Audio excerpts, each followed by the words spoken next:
मालेगांव शहर में जो आज पावर लूम परिषद रखी गई है, उसका क्या मकसद है? उसका मकसद है कि मालेगांव के जो बुनकर समाज है उनकी आवाज़ सरकार तक पहुंचाना। उसका मकसद है कि क्या मालेगांव के लोग चाहते हैं, वो सरकार ने जो एक कमेटी बनाई है जिसको पावर लूम स्टडी ग्रुप कहते हैं, उसके मेंबर के नाते इनकी बातें उस कमेटी के माध्यम से सरकार को पहुंचाना, उन मुद्दों पे लड़ना, उनको कामयाब करना। और मालेगांव शहर के अंदर ही नहीं, महाराष्ट्र के अंदर, भिवंडी के अंदर power loom, plain power loom उद्योग जो है उसको कैसे फिर से अपने पांव पे खड़ा करना, जिंदा करना और उस इंडस्ट्री के अंदर एक नई रोशनी, नई ऊर्जा लाना, ये आज मकसद है। आप इस बात से बाखबर होंगे कि लोगों के, बुनकरों के मसाइल को लेकर पॉलिटिकल राजनीति शुरू होगी, इस पर क्या? देखिए, बुनकरों के मुद्दों पे राजनीति नहीं होना चाहिए। हम सबको एक हो जाना चाहिए। किसी को नहीं कहना चाहिए कि हम अलग है। सब मिलके लड़ेंगे तो ही कुछ हासिल होगा। और मैंने आज अपील ये भी की है कि इस पर राजनीति बंद करें, आगे बढ़े, काम करें। हमारे साथियों ने एक अच्छी परिषद रखी है, उसमें अच्छे मुद्दे उठेंगे और निहाल साहब का एक इतिहास है यहाँ पर। तो मैं आपसे यही कहूँगा कि ये सारी बातों को छोड़कर मुद्दे पे लड़ाई लड़ने के लिए तैयार रहें, साथ दें और सरकार से लड़े, आपस में नहीं लड़े। किसी कोई सवाल है? एक आखिरी सवाल। हाँ, मुंबई में जो आज मीटिंग हुई उसमें क्या मंजूरी हुई, बातचीत? नहीं, आज पहली मीटिंग स्टडी ग्रुप की थी। स्टडी ग्रुप के जो ऑफिशियल मेंबर्स है वो भी आए थे, कुछ आमदार जो मेंबर नहीं है वो भी आए थे, उनका भी इस्तकबाल किया हमने।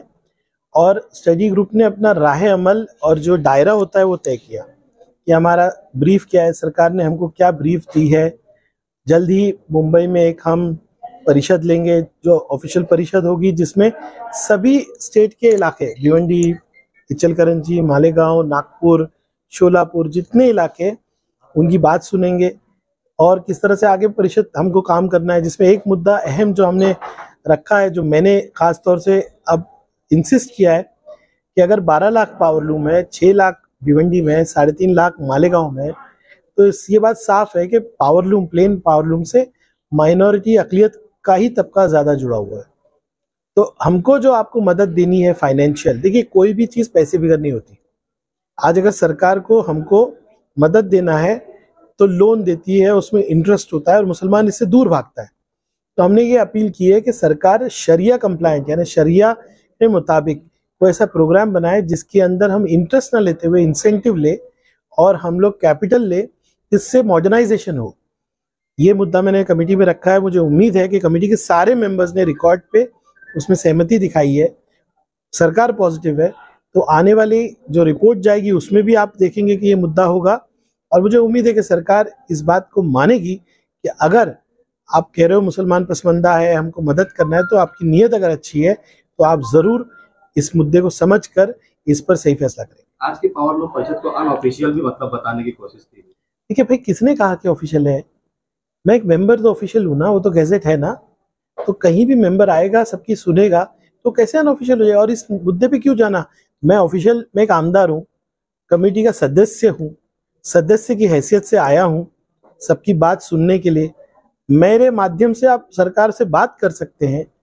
परिषद और क्या होती है? और मैं मुबारकबाद दूंगा जिन लोगों ने परिषद रखी और जिन लोगों ने मालेगांव के बुनकरों को एक आवाज दी है कि आज उनकी बात सुन के हम सरकार से बात तो कर पाएंगे। ऑफिशियल सदस्य ही जाके रिपोर्ट रखेगा ना, रिपोर्ट रखेगा, अपने मुद्दे रखेगा। इस पर सियासत नहीं होनी चाहिए। मैं जिस हैसियत से आया हूं, मैं एक नेक पाक मकसद से आया हूं, मेरे इरादे नेक है। मैं सिर्फ बुनकरों के सवाल के लिए आया हूं और किसी मुद्दे पे नहीं। और बुनकरों को अपनी आवाज रखने दीजिए और सीखिए आपस में एक होना। लड़ना सरकार से, आपस में लड़ना नहीं है।